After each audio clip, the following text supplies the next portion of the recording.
course, here we have the poor colonel of the 6th New Hampshire.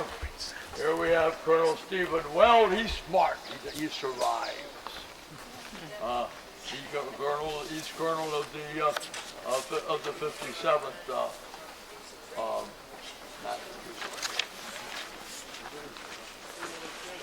So just go down there now, and you can see the easterly direction. At this point, the Confederate line is going to change and run into a southeast direction. Think that you're on a sawhorse. Now I like to use a sawhorse because a sawhorse is very sharp, just like a V. Now figure the Confederate line is like this, and this is the Union line is like this, and you're on the point of the angle. One line goes off that way, going to the Little River. The other line goes off this way, and as you know, particularly on Homo sapiens, the most tender part of your body is right here. That's why I like to use the sawhorse, because that's where I like to use that better than the V. The most tender part of a Homo sapien is right here, and that's what the Union is astride. Isn't it?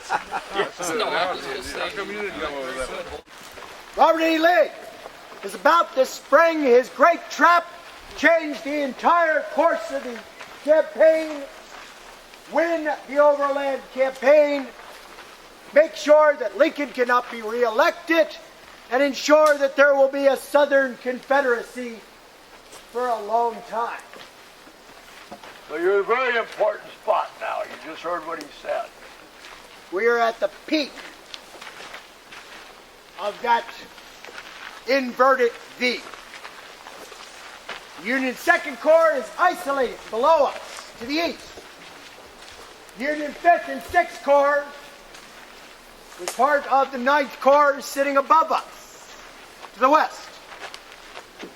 Ambrose Burnside has now been relegated to being a division commander.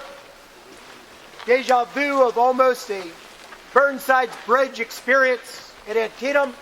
He's sitting just in front of us on the other side of this river, unable to help anybody. Lee has a chance, and the Union 2nd Corps is the mark. These guys are isolated. If we attack Hancock, nobody can help unless we take them off Warren and Wright's front. And they will have to recross the North Anna, move across our front, and recross at Chesterfield Bridge to help Hancock. To do that will be an extreme amount of effort and time. With the lightning-quick reflexes of Robert E. Lee, that means it is a non-player. We have the 2nd Corps all to ourselves to savage. Why doesn't Lee attack them? Lee wants to attack them, but he does not. And he does not because of one person, one individual in the entire Army of Northern Virginia will thwart Lee's plans. And that one individual is Robert Edward Lee himself. His health collapses. He is no longer able to mount a horse. He is no longer able to travel by carriage. He is not mobile. He is relegated to his tent and to his cot. He should turn over the command. But who could you turn it over to? No one. You can't give it to Ewell. You can't give it to A.P. Hill. You can't give it to Richard Herron Anderson. Lee must be the commander. Lee has failed himself. stuck in his tent, he becomes like a caged lion. Irascible, unapproachable, mean-spirited, and angry. He says we must strike them a blow. We must strike them a blow. But he can't bring himself to be able to get off the cot to do it.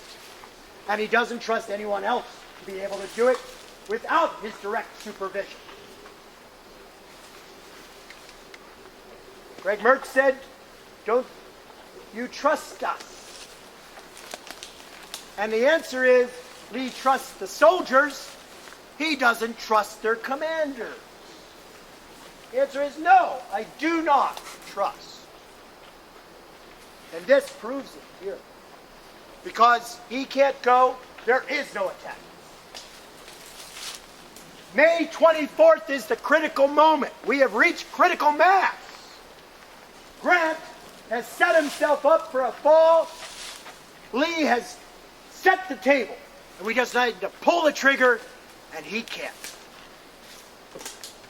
May 25th. Grant knows he's in a trap.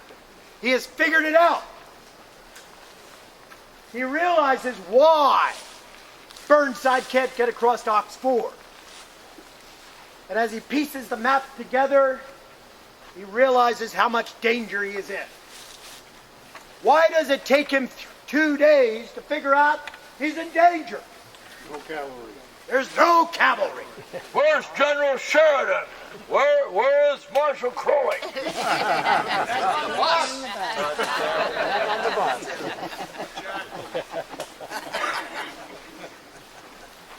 So Grant entrenches, and the opportunity, the moment, passes.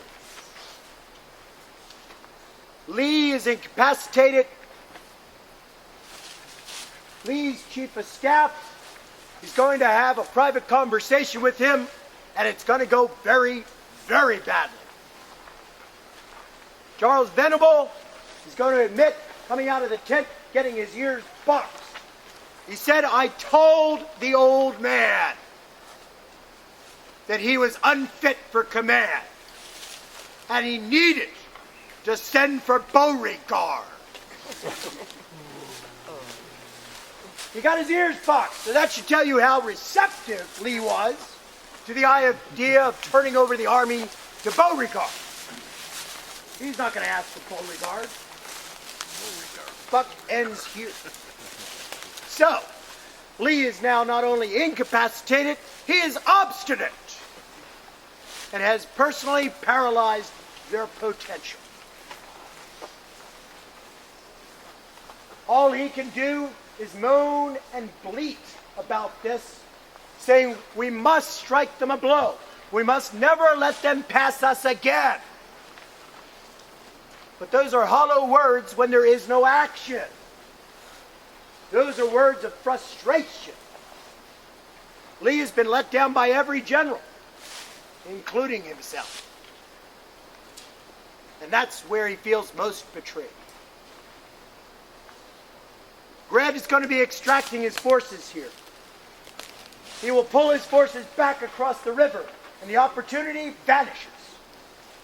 The Union Army will set off on campaign again in a different direction. And Lee will have to follow. Lee was in a valuable moment here on May 24th, where he, for once, could dictate when, where, and how. The initiative was in his hands. Up to this moment, he has been constantly, since May 5th, reacting to the Union Army. He lost his chance. He's going to go back to being reactive. The other thing to consider is that this moment is the decisive moment of the Overland campaign. When we started this campaign several days ago, we were in the wilderness, 50 miles from Richmond, where Lee wanted to attack. Because if anything goes wrong, he could fall back upon that 50 miles. at Spotsylvania, Lee looks to attack, be it on the Po River, be it at the Harris Ford. Because if anything goes wrong, we have 40 miles to fall back upon. But we are on the North Anna River, and we are 24 miles from Richmond right now. We have run out of maneuver room. Anything goes wrong now, and you may very well lose the capital within a day. That's going to have to make you more cautionary, more reactionary. In a sense, it is going to require even more infallibility. And Lee can't trust himself. From here on out, we're not going to see a Confederate army that will attack to any large degree. They will not commit themselves to an all or nothing. They are not going to be attacking ever with the sense of winning the campaign like we could have had on May 24th. From here on out, it's just parrying and thrusts, buying a local edge, buying time, but not changing the outcome of the campaign, not stopping Grant, but meeting Grant. So Grant is once again back in charge. The initiative is with the Union Army again. The only thing to add to that, reinforcing one of the remarks that my colleague has made. Now, on the evening of the 24th, courier arrives from General Sheridan, who has been away from the Army since early on the night. He has finally left the area of Malvern Hill, and he notifies General Grant that he and those 12,000 men he took with him will be joining him sometime in the next 24 hours. That means that Grant is still going to have to wait until the night of the 25th and 26th. On the night of the 25th and 26th, with Sheridan back with the Army, he will move out again and again to turn Lee's right flank. And when he crosses the Pamunkey River, Lee will be back at Atlee Station, and will be back about 12 miles from Richmond. When General Early takes over the Second Corps, which will be on the 27th day of May, Lee will have a meeting with General Ewell. After seeing Ewell's conduct on the battlefield during Upton's attack, seeing Ewell's conduct on the battlefield during the Battle of Bloody Angle, and even more important, when Ewell has a complete collapse at Harris Farm and can't withdraw his men. Lee will have a heart-to-heart talk with General Ewell. And he will suggest that that Ewell is not feeling well, and it might be a good idea if Ewell went on sick leave. General Ewell will inform General Lee that I'm not ill.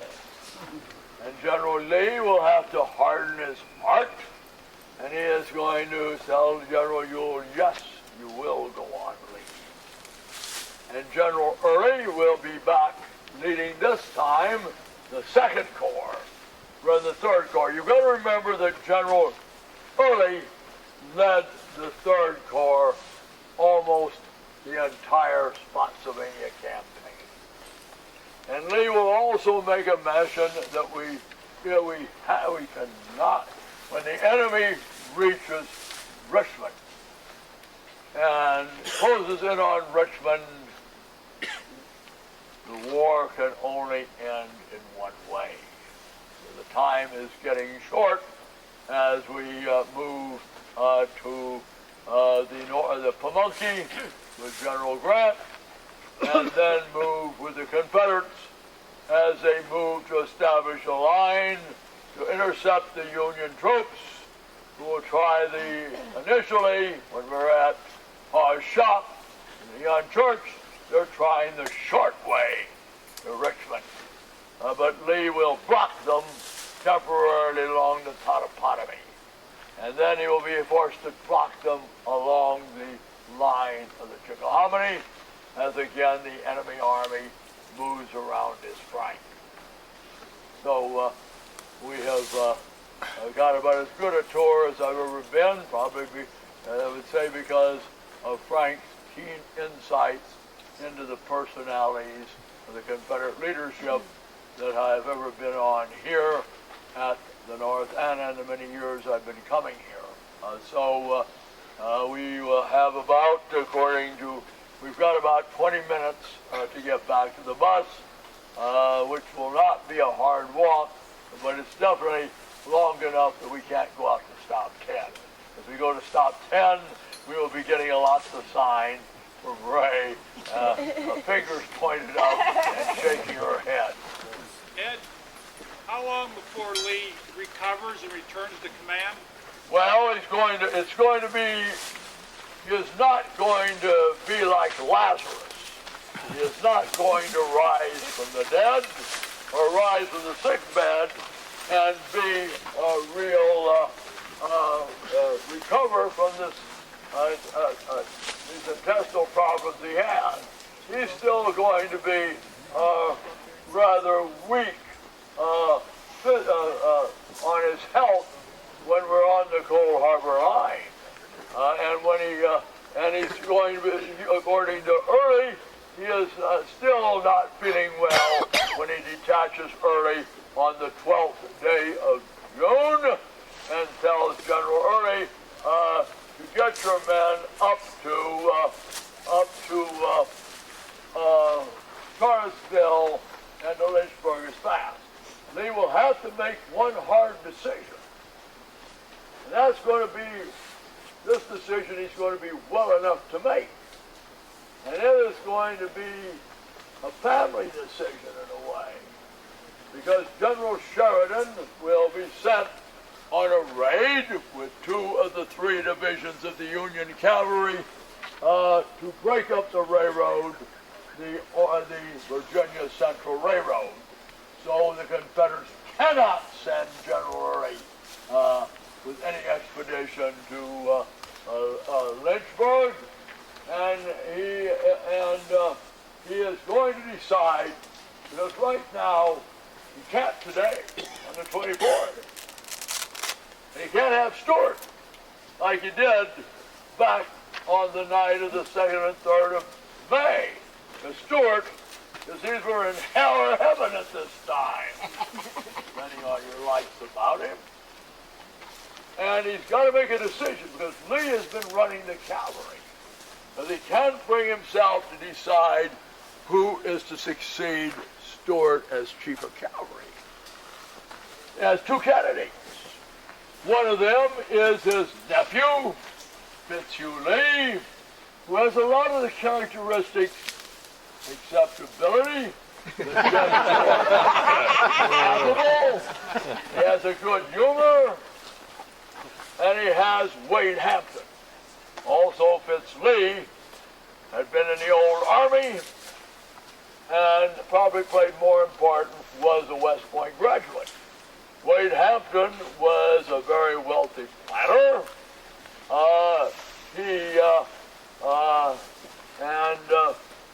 He has risen through ability. And Lee, when he sends a cavalry out to intercept Sheridan, he has to make a decision. He cannot send out two co-equals. So he's going to decide when they leave, they will go with Wade Hampton in command. So we better Watch for the bus.